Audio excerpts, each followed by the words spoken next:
예, 수험생 여러분 고생들 많이 하셨습니다. 18회 주택관리사보 민법 시험이 이제 끝났습니다. 물론 이제 1차 시험이 끝났죠. 합격하신 분들은 2차 시험을 준비해야 되겠죠. 먼저 전체적으로 이제 다른 과목 말고 민법만 가지고 봤을 때는 예상할 수 있었던 문제들, 또 예상했던 문제들이 다소 출제가 됐고요. 정말로 기본 수업을 잘 들으셨다면, 또 선생님 제가 유도했던 대로 잘 쫓아오셨다면 60점 이상은 무난히 맞지 않았을까, 그런 생각이 듭니다. 자, 어쨌든 판례 문제가 30문제 나오고 뭐 이론형 문제가 10문제 정도 나왔어요. 판례가 30문제, 이론형 문제가 10문제 정도 나왔는데, 이 판례 문제도 사례 적용하는 판례는 한 문제밖에 없었어요. 나머지 29문제는 이론을 설명하기 위한 판례였다라고 하는 거죠. 평상시에 거래 사례용 판례를 제가 많이 하지 않고 항상 이론을 설명하기 위한, 이론을 뒷받침하기 위한 판례를 많이 했는데, 제가 또 이제 중개사 수업을 할 때는 거래 사례용 판례를 많이 해요. 그런데 여러분은 그야말로 관리를 목적으로 관리자가 되기 위한 시험을 보는 거기 때문에 관리형, 즉 이론형 문제에 설명하기 위한 판례가 많이 나왔다, 이렇게 말씀드릴 수 있어요. 먼저 1번 보시죠. 신의칙에 관한 설명이다 라고 했는데요. 제가 이제 시험 때 민법 제1조 법원에 관한 내용은 시험에 거의 70% 정도 나온다. 근데 서너 번 나왔기 때문에 금년엔 빠질 가능성도 있다라고 하는 걸 잠깐 언뜻 비쳤는데, 1번에 제1조가 빠지고 2조로서 신의칙이 바로 나오네요. 옳은 설명을 찾아라 라고 되어 있는데요. 사적 자치 원칙상 계약의 당사자는 신의칙의 적용을 배제할 수 없는 거죠. 신의칙이라고 하는 건 일반적 강행 규정입니다. 당사자 합의로 배제할 수 없는 내용이고요. 법률행위 해석은 당사자 지인을 탐구하는 것이므로 신의칙에 적용될 여지가 없다. 신의칙은 일반적 강행 규정이에요. 모든 법률 관계에 다 적용된다. 신의칙이 배제되는 영역은 개별적 강행 규정과 충돌했을 때만 신의칙이 배제가 된다. 왜냐하면 일반법과 특별법이 충돌하면 특별법이 우선이기 때문에 그런 것이죠. 3번, 이사의 지위에서 부득이 회사의 계속적 거래 간거로 인한 불확정한 채무에 대하여, 확정이냐 불확정이냐 이거 가지고 늘 말씀을 드렸는데, 보증인이 된 자가 이사의 지위를 떠난 경우에 사정 변경을 이유로 보증계약을 해지할 수 있다죠. 확정 채무는 없지만 불확정 채무에 대해서는 사정 변경을 이유로 계약을 해지할 수도 있었어요. 그 다음에 4번이 이제 답인데, 아파트 분양자는 아파트 단지 인근에 쓰레기 매립장이 건설될 예정인 사실을 분양계약자에게 고지할 신의칙상 의무를 부담한다. 신의칙상 고지 의무다. 4번이 답이고요. 법정 대리인의 동의 없이 신용구매 계약을 체결한 미성년자가 나중에 법정 대리인의 동의 없음을 이유로 이를 취소하는 것, 그래요. 제한능력자, 미성년자 보호에 있어서 신의칙은 적용되지 않는다라고 말씀을 드렸죠.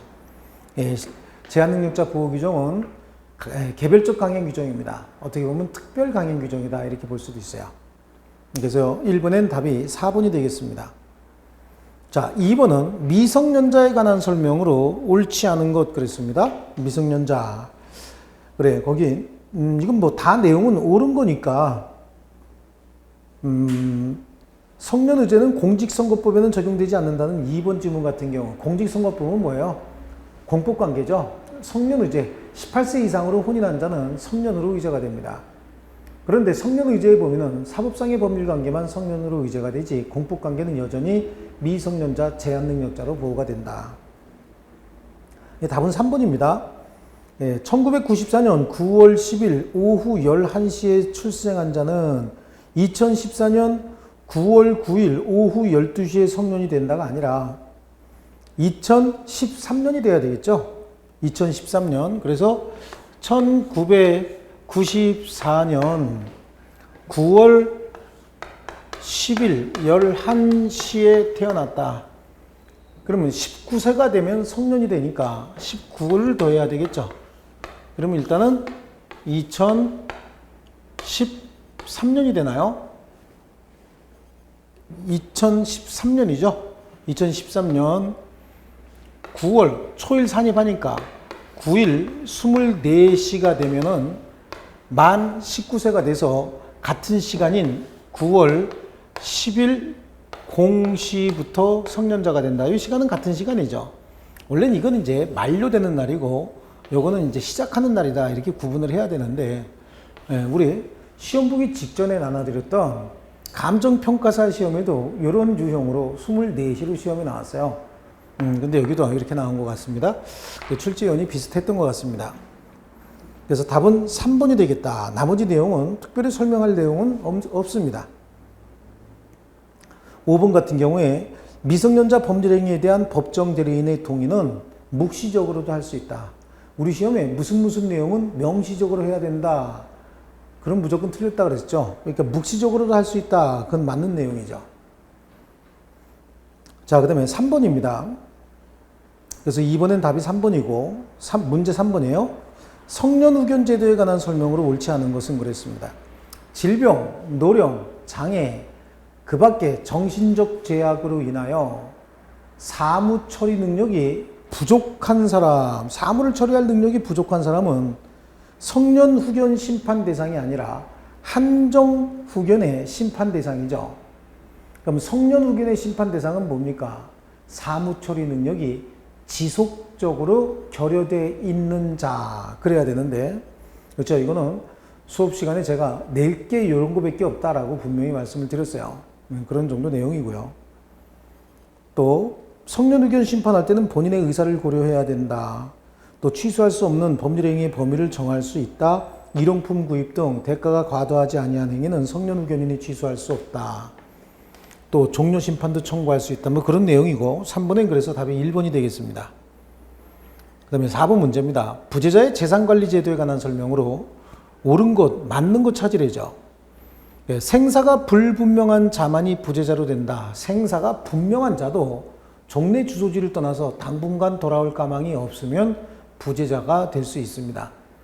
그리고 그 부재자의 재산이 있고 재산이 관리되지 않고 방치되고 있으면 재산 관리에 필요한 처분 명령을 청구할 수 있는 거겠죠.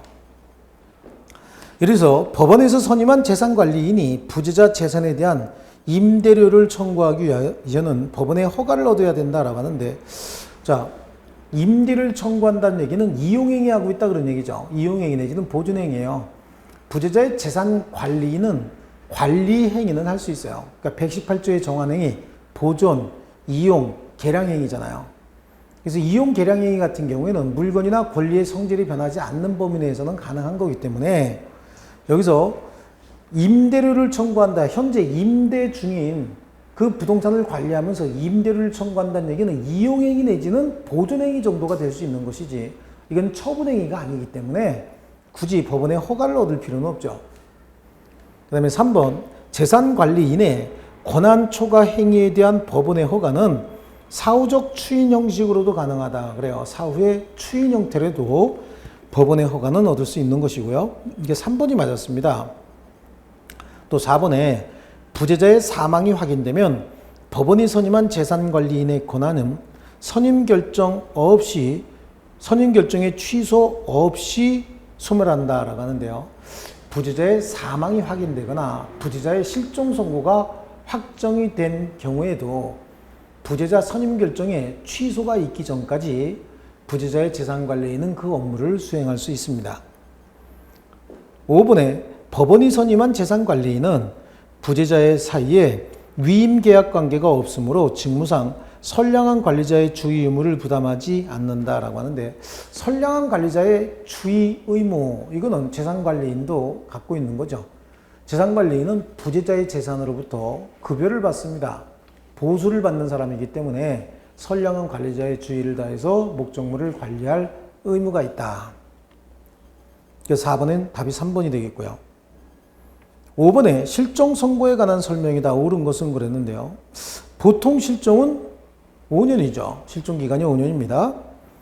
두 번째, 실종 선고가 확정이 되면 실종자는 실종 기간이 만료한 때가 아니라, 그렇죠. 실종 기간이 만료한 때 사망한 것으로 본다 그래야 되죠. 추정이 아니고 본다. 간주하는 겁니다. 실종 선고에 취소 사유가 있는 경우에 검사와 지방자치단체장은 실종 선고의 취소를 청구할 수 있다라고 하는데요. 실종 선고의 취소는 본인, 검사, 이해관계인 이런 자들이죠. 실종 선고를 청구할 수 있는 청구권자는 검사 또는 이해관계인이었고, 실종 선고의 취소를 청구할 수 있는 자는 돌아온 본인 내지는 검사, 이해관계인 이런 자였었어요. 지방자치단체장은 끼지 않습니다. 네 번째, 갑이 법원으로부터 실종 선고를 받은 경우에 갑의 재산에 대한 상속은 실종 선고 시에 개시가 된다라고 하는데요. 자, 재산의 분할은 실종 선고 시에 이루어지지만 사망 간주의 효과는 실종 기간이 만료된 때로 소급하기 때문에 상속의 개시는 실종 기간이 만료된 때로부터, 즉 사망으로 간주되는 때로부터 상속은 개시가 되는 거예요. 그 다음에 5번에 실종 선고를 받은 사람이 생환한 후에 종래 주소지에서 타인의 부동산을 매수하는 매매 계약을 체결할 수 있다. 그래요. 실종 선고라고 하는 것은 종전 주소지를 중심으로 한 사법적 법률 관계에 있어서만 사망으로 간주해 주는 제도이기 때문에, 자, 종전 주소지가 아닌 다른 곳에서의 법률 관계라든지 사법 관계가 아닌 공법 관계, 또 권리 능력을 전면적으로 박탈하는 제도가 아니기 때문에 돌아온 후의 법률 관계에도 영향을 미치지 않습니다. 자, 그래서 실종 선고를 받은 사람, 종래 주소지에서 타인의 부동산을 매수하는 매매 계약은 돌아온 후에는 할 수 있어요. 그래서 답은 5번이 되겠습니다. 자, 그 다음에 6번, 민법상 사단법인에 관한 설명으로 옳지 않은 것. 그럼 나머지 4개가 옳고 하나가 틀리다라고 하는 의미인데, 옳은 내용을 추가로 설명할 필요는 없고요. 두 번째, 답은 2번입니다. 정관의 기본적인 의미 내용과 다른 해석이 사원청의 결의에 의해서 표명화됐다. 그래요.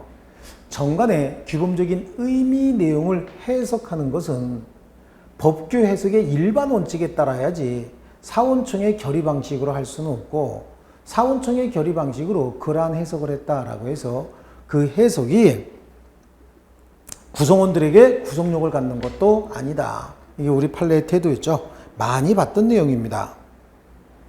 그래서 답은 2번인데 나머지 내용은 추가적으로 설명할 거는 없겠죠. 자, 그 다음에 7번 문제 가겠습니다. 법인의 불법행위 능력에 관한 설명으로 옳은 겁니다. 자, 법인의 불법행위다라고 하는 건 법인 실제론에 근거해서 대표기관이 직무와 관련된 행위를 해서 제3자에게 불법행위를 통해서 손해를 가했을 때 법인의 불법행위 책임의 문제가 발생을 하는 거겠죠.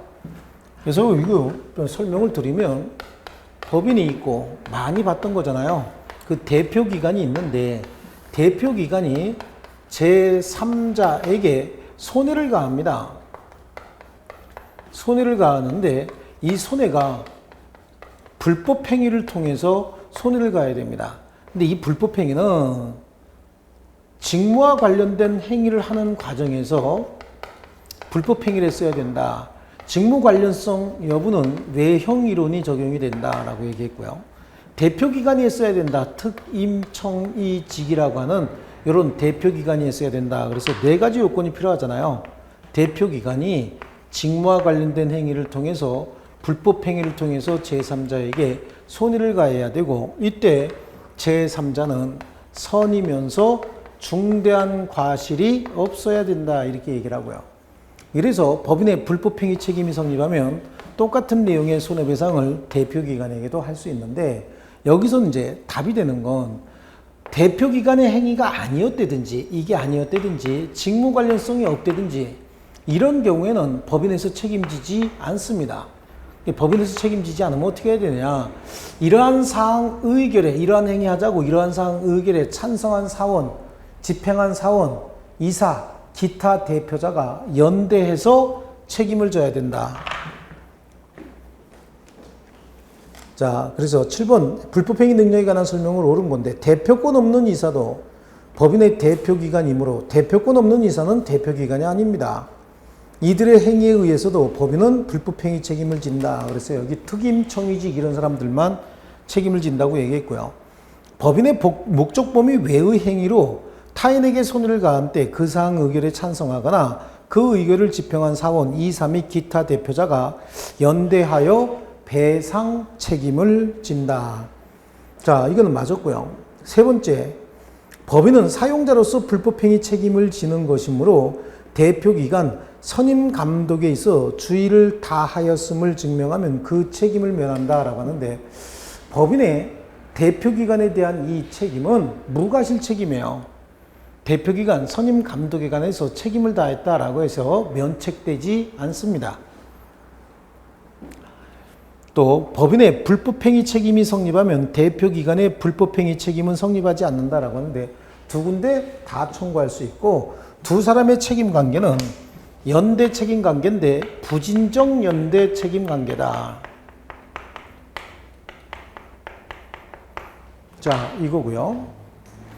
또 5번에 피해자에게 손해 발생에 대한 과실이 인정되더라도 법인의 불법행위 책임으로 인한 손해배상을 산정할 때 법원은 과실상계할 수 없다. 과실상계도 가능한 겁니다. 만약에 이자에게 선이긴 하지만 혹시 과실이 있다. 그래도 손해배상을 청구할 수는 있으되 이거에 대하여 과실을 상계할 수는 있다. 이렇게 말씀을 드렸죠.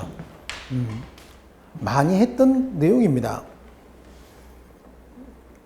답은 2번이 되겠고요.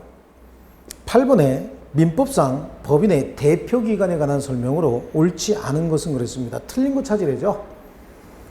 자, 여기 법인은 대표기관으로 이사를 두어야 한다. 이사가 여러 명이면 법인 사무에 관해서는 각자가 법인을 대표합니다. 직무 집행할 때는요, 수인의 이사는 연대해서 그 이사의 과반수로 업무를 집행을 결정을 하고, 또 법인의 손해가 발생했을 때는 연대해서 손해배상 책임을 지도록 돼 있어요. 그래서 1번은 일단은 틀린 내용이죠. 맞는 내용이죠. 맞는 내용이고, 2번입니다.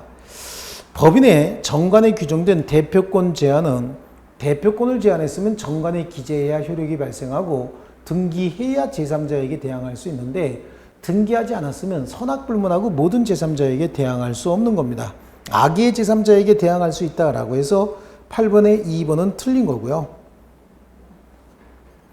자, 이사가 없거나 결혼이 있어서 손해가 생길 염려가 있으면 임시이사 선임해야 된다. 그건 맞는 내용이고, 네 번째, 특별대리인의 업무 범위가 나오고 있고요. 또 직무대행자의 업무 범위 이런 게 나오고 있습니다. 그래서 8번에는 답이 2번이고요. 자, 9번에 법인 아닌 사단에 관한 설명으로 옳지 않은 것은 그랬어요. 법인 아닌 사단은 뭐 비법인 사단이다, 권리능력 없는 사단이다 라고도 얘기하는데, 우리 입주자 대표회의 또는 분여회가 대표적인 법인 아닌 사단이고, 종중이나 법인 아닌 교회 같은 것들이 법인 아닌 사단인데, 이들의 재산 소유 형태는 총유라고 얘기했고, 총유 재산에는 지분이 존재하지 않습니다. 지분이 없기 때문에 분할도 불가능하다라고 많이 말씀을 드렸는데, 법인 아닌 사단도 대표 방법이 정해져 있는 경우에는 소송에 있어서 당사자 능력이 있고 부동산을 취득하게 되면 등기도 할 수 있다. 그런 내용을 했는데요. 3번에 보시면요. 법인 아닌 사단인 교회가 두 개로 분열되고, 분열되기 전 교회의 재산이 분열된 각 교회의 구성원들에게 각각 총유적으로 귀속되는 형태의 교회 분할은 허용될 수가 없는 겁니다. 총유 재산을 분할한다, 이런 결과가 생길 수 있죠. 그래서 이건 허용되지 않는다. 자, 그래서 9번엔 답이 3번이 되겠고요. 10번에 물건에 관한 설명으로 옳은 거, 이번에 이제 틀린 게 4개 있다 그런 얘기겠죠. 그래서 1번, 법정 과실은 물건의 사용 대가로 받는 금전 기타 물건. 그래요. 천연 과실은 물건의 용법에 의해서 수취되는 산출물이고, 법정 과실은 물건의 사용 대가로 받는 금전 기타 물건을 얘기하는데, 자, 1번은 맞았고요. 두 번째, 분필 절차 없이 토지의 특정 부분에 대하여 저당권을 설정할 수는 없죠. 하지만 전세권은 설정할 수 있습니다. 지역권도 설정할 수 있는 거죠. 용익물권은 설정이 가능해요. 담보물권은 설정할 수 없겠지만요. 세 번째, 천연과실은 수취할 권리의 존속기간 일수 비율로 취득한다가 아니고 법정과실이 그렇죠. 법정과실이 수취할 권리의 존속기간 일수 비율로 취득하는 거고, 천연과실은 원물로부터 분리할 당시에 수취할 권리자에게 속한다. 그래야 되고요. 정당한 권한 없이 타인의 토지 위에 경작 재배한 농작물은 명인 방법을 갖추지 않아도 언제나 그 경작자 소유에 속한다. 또 다섯 번째, 주물 위에 설정된 저당권은 특별한 사정이 없는 한 저당권 설정 당시 종물에도 미치고 이후의 종물에도 영향을 미칩니다. 그러니까 저당권 설정 전후 불문하고 모든 종물과 모든 부합물에 저당권의 효력은 영향을 미친다. 10번의 답이 1번이 되겠습니다. 그 다음에 11번이요. 종물에 관한 설명으로 옳지 않은 것은 틀린 거 찾으렵니다. 나머지 4개는 맞았다는 얘기니까 2번으로 가면요. 횟집으로 사용할 점포 건물에 거의 붙여서 생선을 보관하기 위하여 신축한 수족관 건물은 점포 건물의 종물이다. 그래서 우리 광주 백수 이렇게 암기시킨 게 있을 거예요. 광주 백수 할 때 그 마지막 수가 횟집의 수족관 건물이다. 이렇게 말씀드렸죠. 답은 2번이 되겠고요. 12번입니다. 법률 행위의 성립 요건에 해당하는 것은 그래요. 성립 요건. 성립 요건은 일반적 성립 요건하고 특별 성립 요건으로 나누어지고 효력 발생 요건도 일반적 효력 발생 요건하고 특별 효력 발생 요건. 일반적 성립 요건은 당사자, 목적, 의사 표시. 특별 성립 요건은 일반적 성립 요건을 갖추고 추가적으로 더 필요한 것이고 이거는 암기할 필요가 없다고 얘기했는데 이제 문제가 나오긴 나왔어요. 그런데 거기서 답은 쉽게 찾을 수 있는 걸로 준 거예요. 그러니까요. 요물 계약에 있어서 물건의 인도. 그래, 이건 우리 계약금 계약 떠올리면 되잖아요. 계약금 계약. 계약금 계약은 요물 계약이다라고 하는데 계약금에 관해서 합의뿐만 아니라 급부가 이루어져야 된다라고 했잖아요. 그래야 성립한다. 그러니까 이거 자체를 시험에 내기가 부담스러우니까 계약금 계약을 가지고 즉 요물 계약을 가지고 답을 낸 겁니다. 나머지는 특별 효력 발생 요건인 거예요. 성립 요건이 아니고 특별 효력 발생 요건. 그래서 12번엔 답이 1번이 되겠습니다. 자, 그 다음에 13번입니다. 갑이 자신의 X 토지를 을에게 매도하기로 한 경우 그래요. 갑이 자신의 X 토지를 을에게 매도하기로 했다. 계약을 체결했다 그런 얘기죠. 합의 약속했다 그런 얘기인데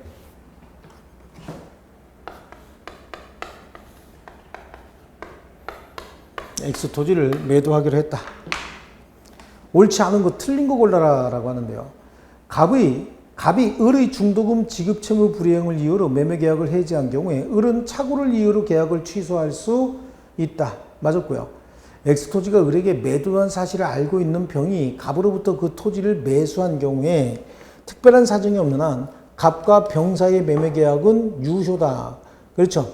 이중매매는 계약 자유 내지는 자유경쟁의 원칙상 유효입니다.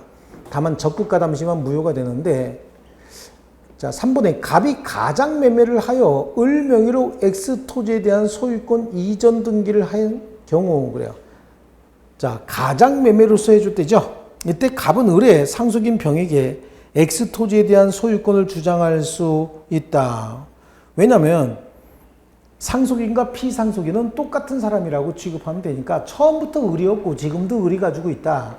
당사자 사이에는 통정의 표시는 언제나 무효이기 때문에 갑은 병에게 X토지에 대한 소유권 주장할 수 있는 거고요. 지번을 착각하여 계약서에 매매 목적물을 X토지가 아니라 Y토지로 기재한 경우에 매매계약은 X토지에 대하여 성립한다. 자, 그렇죠? 예, 당사자 합의한 대로 매매계약이 성립하는 것이고요. 5번에 만일 정소유의 X토지를 상속받은 갑이 상속세를 면하려고 정명의로 을과의 매매계약을 체결했다. 그 계약은 반사의 질서 행위로서 무효다. 세금 포탈 목적 또는 뭐 투기 목적이 어떤 행위를 했다. 절대 반사회적 행위 아니라고 말씀드렸어요. 그러니까 13번엔 답이 5번이 되겠습니다. 자, 그 다음에 14번입니다. 반사의 질서 법률 행위로서 무효인 것을 모두 골라라 그랬어요. 도박 자금을 제공하기로 한 목적의 금전 대출 계약. 어떤 일이 있어도 이용하지 않겠다는 각서를 썼답니다. 어떤 일이 있어도 이혼하지 않겠다라고 하는 건 개인적 자유를 심하게 제한하는 행위다. 디귿에 해외 연수 근로자 나오네요. 이건 해외 연수 복귀 후 일정 기간 근무하기라는 약정은 무효 아니라 그랬죠. 리을에 반사회적 행위에 의해서 조성된 재산인 이른바 비자금을 소극적으로 은닉하기 위한 행위도 반사회적 행위는 아니고요. 디귿에 미음이죠. 미음이 행정기관에 진정서를 제출하여 상대방을 궁지에 빠뜨린 다음 이를 취하하는 조건으로 거액의 급부를 제공받기로 했다. 이거 반사회적 행위입니다.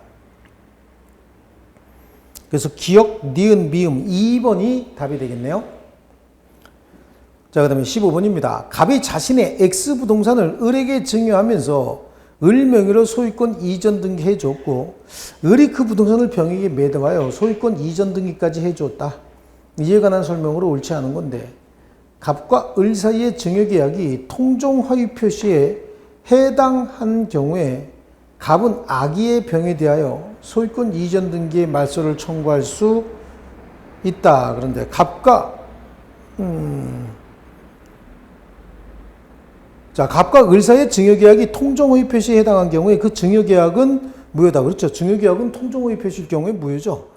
네. 그리고 2번에 갑과 을 사이의 증여계약이 통종허위 표시에 해당한 경우에 갑은 아기의 병에 대하여 소유권 이전 등기의 말소를 청구할 수 있다. 그거 맞는 얘기죠. 자, 통종허위 표시는 선의의 제3자에게 대항할 수 없는 것이지 아기의 제3자에게는 대항할 수 있는 거고요. 갑이 비진입 표시로 X부동산을 을에게 증여한 경우에 을이 선의무과실이면 갑과 을 사이의 증여계약은 유효하다. 원래 비진입 표시는 표시한 대로 효력이 발생해야 되는데 다만 상대방이 비진입임을 알았거나 알 수 있었으면 무효로 하기 때문에 선의무과실인 경우에 증여계약은 유효가 될 수밖에 없는 것이고요. 4번에 갑과 을 사이의 증여계약이 비진입 표시로 무효인 경우에 갑은 선의의 병에 대하여 소유권 이전 등기의 말소를 청구할 수는 없다. 5번에 만일 갑이 의사무능력 상태에서 을과 증여계약을 체결하였다면 갑과 을 사이의 증여계약은 뭐가 돼야 돼요? 무효가 된다? 자, 만약에 갑이 의사무능력 상태에서 을과 증여계약을 체결했대요. 그러면 갑과 을 사이의 증여계약은 의사무능력자의 행위로서 뭐가 될까요? 무효가 돼야 되죠. 근데 유효하다라고 했으니까 틀린 지문이 되는 거예요. 자, 그 다음에 16번 의사표시 효력에 관한 설명으로 이번에도 틀린 거죠. 틀린 건 이제 답은 2번입니다. 의사표시자가 과실로 상대방을 알지 못하는 경우에 공시송달에 의하여 송달할 수 있다. 아니죠.